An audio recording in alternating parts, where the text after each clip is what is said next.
Hello, welcome to my channel. તો આજે આપણે નાયલોન પૌવાનો ચેવડો બનાવીશું. તો એના માટે મેં અહીંયા નાયલોન પૌવા લીધા છે. બટાકા પૌવાના પૌવા નથી લેવાના, નાયલોન પૌવા લેવાના છે, જે તમને કોઈપણ પ્રોવિઝન સ્ટોરમાં મળી જશે. તો અહીંયા મેં ધીમા તાપે આ જે પૌવા છે એને આપણે પહેલાં રોસ્ટ કરવાના છે. તો આપણે એને એકદમ ધીમે ધીમે રોસ્ટ કરવાના છે, જેથી એ તૂટે પણ નહીં અને સરસ રીતે રોસ્ટ થઈ જાય. પૌવાનો ચેવડો બનાવવા માટે આ પ્રોસેસ ખૂબ જ ઇમ્પોર્ટન્ટ છે. તો અહીંયા આપણે એને ધીમે ધીમે 5 થી 8 મિનિટ માટે આ રીતે રોસ્ટ કરીશું. હવે થોડી વાર રહીને આપણે ચેક કરવાનું કે આપણા પૌવા થયા છે કે નહીં. તો ચેક કરવા માટે અમે હું અહીંયા પૌવા લઈશ હાથમાં અને એને આવી રીતે તોડી જોઈશ. તો એનો ક્રિસ્પી અવાજ આવે એકદમ, અને એ સરળતાથી તૂટી જાય, એનો મતલબ આપણા પૌવા થઈ ગયા છે. અને અહીંયા મેં લીમડો અને લીલા મરચાં પણ સમારી રાખ્યા છે. હવે આપણે વઘારીશું. તો એના માટે મેં અહીંયા તેલ લીધું છે. તેલ ગરમ થઈ જાય ત્યારબાદ આપણે અહીંયા એમાં જીરું એડ કરવાનું છે, તલ એડ કરવાના છે. અહીંયા આપણે બહુ જ ઓછા તેલમાં આ પૌવાને કરવાના છે, એટલે વધારે પડતું તેલ નથી લેવાનું.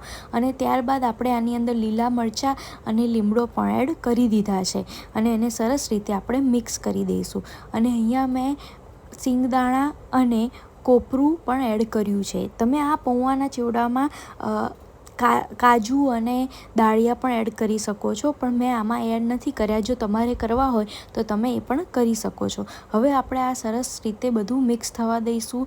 મરચાં સરસ રીતે થઈ જાય પછી હવે આપણે એની અંદર હળદર નાખીશું, અને ત્યારબાદ આપણે હળદર પણ આ બધામાં મિક્સ કરી દઈશું. આવી રીતે તેલમાં જ હળદર નાખી દેવાની છે, એટલે પૌવામાં સરસ ભળી જાય. અને હવે આપણે જે રોસ્ટ કરેલા પૌવા હતા એ આમાં એડ કરી દઈશું. અને ત્યારબાદ હવે આપણે આમાં સ્વાદ અનુસાર મીઠું એડ કરીશું અને દળેલી ખાંડ એડ કરીશું. આપણે દળેલી ખાંડ એટલે લેવાની છે કારણ કે એ સરસ રીતે ભળી જાય છે. આખી ખાંડ હોય તો એને ઓગળતા વાર લાગે છે, એના કરતાં આ વધારે સારું રહે છે. અને હવે એને ધીમે ધીમે આપણે મિક્સ કરતા જઈશું. ચેવડાને આપણે એકદમ હળવા હાથે મિક્સ કરવાનો છે, જેનાથી આપણા પૌવા તૂટી ના જાય.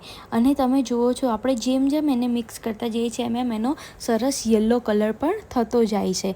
એટલે આ ચેવડો ખાવામાં ખૂબ જ ટેસ્ટી લાગે છે. અને આ ચેવડાને તમે 10 થી 15 દિવસ માટે એરટાઇટ કન્ટેનરમાં ભરીને સ્ટોર કરી શકો છો. અને તમે બાળકોને લંચ બોક્સમાં પણ આપી શકો છો. તમે દિવાળીમાં પણ ખાસ આ બનાવી શકો છો, અને એમનેમ પણ બનાવી શકો છો.